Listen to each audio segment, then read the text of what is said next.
Hello, for a future reaction I'm going to need some ammonium chloride and I will be producing 0.28 moles of it, which is about 15 grams.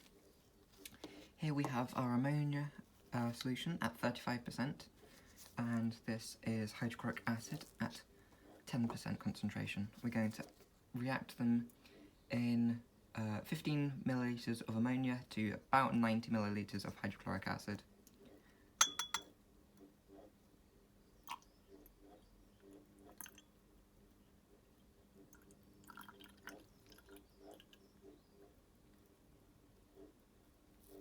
Fairly uninteresting reaction, if anything.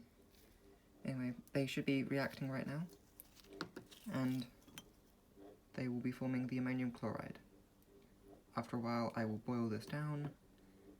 Oh, okay, we've got some fuming. Just about visible. And I will crystallise out the ammonium chloride.